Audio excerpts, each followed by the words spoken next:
Hello and good morning. आज की ताज़ा खबर लेकर आ गए हैं द इंडियन एक्सप्रेस से। आज डेट है 25 नवंबर 2024 और इससे चलती है हमारी आगे बढ़ती हुई एक्सप्रेस। आज की ताज़ा खबर है इस्लामाबाद से। इस्लामाबाद में लग गया लॉकडाउन क्योंकि इमरान खान के जो सपोर्टर्स हैं तहरीक-ए-इंसाफ की रैली स्टार्ट हो गई है इस्लामाबाद में। अब इजराइल और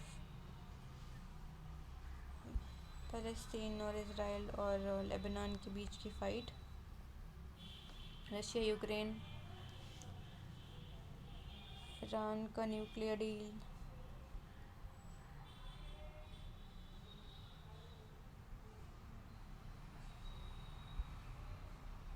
देखो यार कुछ है नहीं आज की न्यूज़ में भी।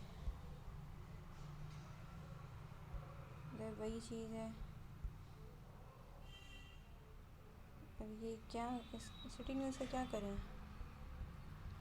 कुछ भी नहीं। स्किप स्किप वाला पार्ट, अगेन स्किप। अभी ये आर्टिकल्स भी है ना, वो भी पॉलिटिकल आर्टिकल्स ही हैं। कोई महाराष्ट्र में कैसे जीता, अब ये हेमंत सोरेन की कहानी है। अभी महाराष्ट्र की स्टडी में किसी ने लिखा है, ये भी बीजेपी की स्टोरी है। अब एक आर्टिकल आया, 3 solution for the clean air. तो इन्होंने हवा साफ़ करने के 3 सॉल्यूशन दिए हैं।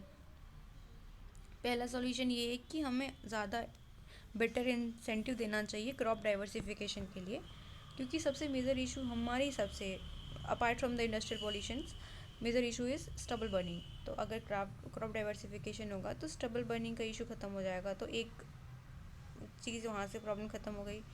दूसरा इन्होंने दिया है कि ईवीज़ प्रमोट करो, क्योंकि हमने बोला ना व्हीकुलर और इंडस्ट्रियल पॉल्यूशन से ज़्यादा मेजर प्रॉब्लम है। तो अगर ईवी प्रमोट करोगे तो पॉल्यूशन कम होगा। और तीसरी चीज़ है पॉलिसी की प्रॉब्लम।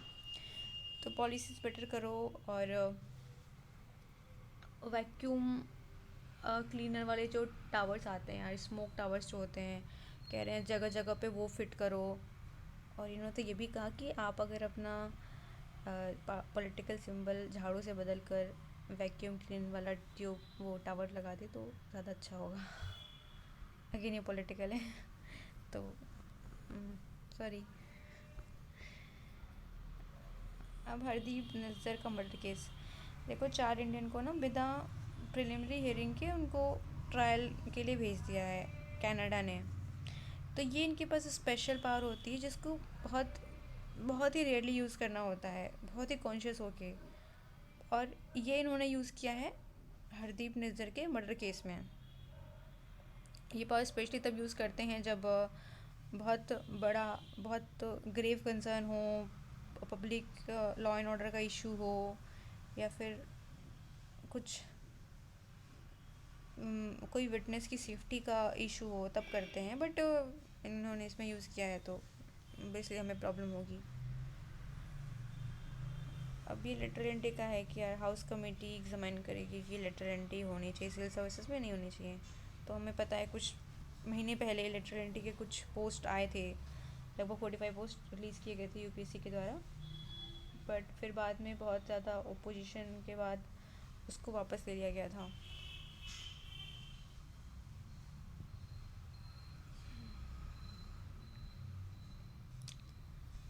अगेन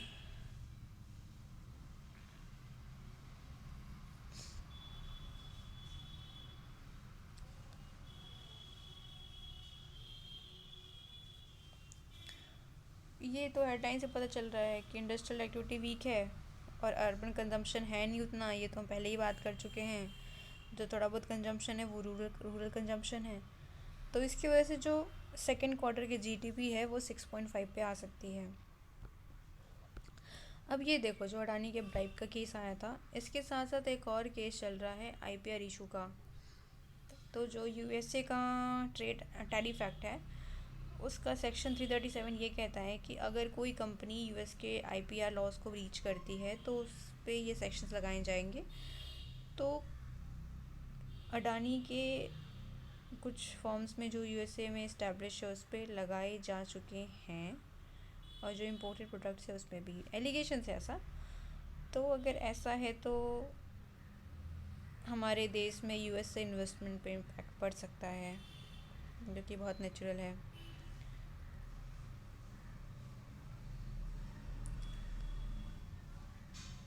ये भी वही आर्टिकल है कि भाई यूएस का जो सिक्योरिटी एंड एक्सचेंज कमीशन है उसका कोई जुरिडिक्शन नहीं बनता कि किसी फॉरेन नेशनल को समन करे। अगर वो ऐसा करना चाहते तो उनको एक प्रॉपर प्रोसीजर या प्रॉपर रूट फॉलो करना होगा। जैसे कि वो इंडियन एम्बेसी को भेजते, फिर एम्बेसी हमारे पास भेजती, फिर वो जाता कॉरपोरेशन के पास। बट उन्होंने डायरेक्टली अडानी को लेटर भेजा है, तो which is not appropriate according to the 1965 Hague convention.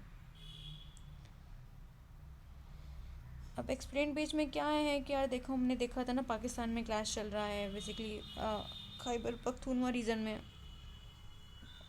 तो इसमें है कि शिया सुन्नी का क्लैश क्या है। तो ये दोनों ट्राइब्स हैं, ये इनका इशू यही है कि जो सिया हैं वो अपर खुर्रम में रहती हैं, जो सुन्नीस हैं वो लोअर में रहते हैं। तो मेजर जो प्रॉब्लम है ना वो रिसोर्सेज का है, लैंड का है, और ये सारी चीज़ें हैं। और इसकी जो शुरुआत है ये है ना वो ब्रिटिश टाइम से हुई है, क्योंकि ब्रिटिशर्स ने कई जगह, ऐसा हमारे देश में भी हुआ है और बाकी जगह पे हुआ है, कि वो पीस बाई करने के लिए वो एक ट्राइब को पैसे दे देते थे और दूसरे को बोलते थे कि चलो उससे शांति बनी रहे। तो ऐसा इन्होंने वहाँ पे भी किया है। तो इसकी वजह से एक डिसकंटेंट हो गया है, क्योंकि ऑब्वियस सी बात है, अगर किसी को एक ट्राइब को, उस टाइम पे ब्रिटिश सेंट्रल गवर्नमेंट में थी, तो किसी एक ट्राइब को अगर कोई सपोर्ट करेगा तो वो ज़्यादा अच्छा करेगी, उसमें ज़्यादा अच्छा डेवलपमेंट होगा, वो ज़्यादा एजुकेटेड होंगे। तो ऐसा ही बस ये वही है कि बोलते हैं ना कि एक कॉन्सेप्ट है सोसाइटी में यार, कि प्रॉब्लम वही है कि सन ऑफ सॉइल वाली थ्योरी आ गई कि हमारा है, उनको लगता है वो हमारा है। और subjective realisation of objective reality, हाँ ये वाला कॉन्सेप्ट ज़्यादा अच्छा फिट करता है यहाँ पे। जैसे हमारे यहाँ भी जो क्लैश है मणिपुर में, हिली एरियाज़ में, और जो सोप में जो प्लेन में रहते हैं, जो हिली एरियाज में रहते हैं, तो यही केस है, रिसोर्स की इशू है। प्लास्टिक पोल्यूशन को टैकल करने की बात हो रही है गाइस। प्लास्टिक पोल्यूशन तो एक इशू है। वो कह रहे हैं कि भाई एक ऐसा ट्रीटी बनाएंगे जहाँ पे बाइंडिंग होगा कि इतने % तो करना ही है रिसाइकिल। और कुछ केमिकल्स है जो प्लास्टिक प्रोडक्शन में नहीं यूज़ करना है। तो बेसिकली इंडिया का पोजीशन ये है कि देखो, हम भी तो अभी तक कोई रिस्ट्रिक्शन हमने लगाए नहीं है कि पॉलीमर्स के प्रोडक्शन में। और रही बात कुछ केमिकल्स को ना यूज़ करने के की जो प्लास्टिक प्रोडक्शन है उसमें, तो उसमें हम देखते हैं कि ऐसा क्या ऑल्टरनेटिव हो सकता है। और जो भी कुछ होना है वो नेशनली ही होगा, डोमेस्टिकली होगा, बाहर से कोई इन्फ्लुएंस ज़्यादा हम एक्सेप्ट करेंगे नहीं। और हमने already single use plastic ban कर रखा है 2022 से। तो हम भी यही चाहते हैं कि प्लास्टिक पोल्यूशन कम हो और उसका बेटर लाइफ साइकिल अप्रोच से उसका बेटर रिसाइकलिंग हो और बेटर यूज़ हो। अब सैटेलाइट पोल्यूशन से क्या प्रॉब्लम है, अब ये सैटेलाइट्स की बात कर रहे हैं जो अपर एटमॉस्फेयर में डिस्ट्रॉय हो जाते हैं। तो ऐसे सोच के तो देखने में लगता है कि यार वो ऊपर डिस्ट्रॉय हो गए, हमें क्या पोल्यूशन से उससे प्रॉब्लम होगी। बट क्योंकि हमारी जो लाइफ फॉर्म अर्थ पे इवॉल्व हुई है वो बहुत सारी मेजर फैक्टर्स, माइनर फैक्टर्स की वजह से इवॉल्व हुई है। तो कुछ भी अगर थोड़ा सा भी चेंज होता है कहीं हमारी अर्थ के एटमॉस्फेयर में या फिर अर्थ के कहीं भी, तो उसका इम्पैक्ट हमारी लाइफ पे होने वाला है, पूरे प्लानट पे होने वाला है। और स्पेशली स्ट्रेटोस्फेयर में जहाँ पे ओजोन है और जो यूवी रेज को से हमें प्रोटेक्ट करते हैं, तो ऑब्वियसली ये इशू की बात है। इसके साथ हमारा आज का न्यूज़पेपर ख़त्म होता है। और विराट कोहली ने 81st सेंचुरी मारी है शायद, ये आपको मुझसे ज़्यादा पता होगा क्योंकि मैं न्यूज़ में इंटरेस्टेड नहीं, स्पोर्ट्स न्यूज़ में इंटरेस्टेड नहीं हूँ। तो इसके साथ हम कहते हैं टाटा बाय बाय, कल मिलेंगे।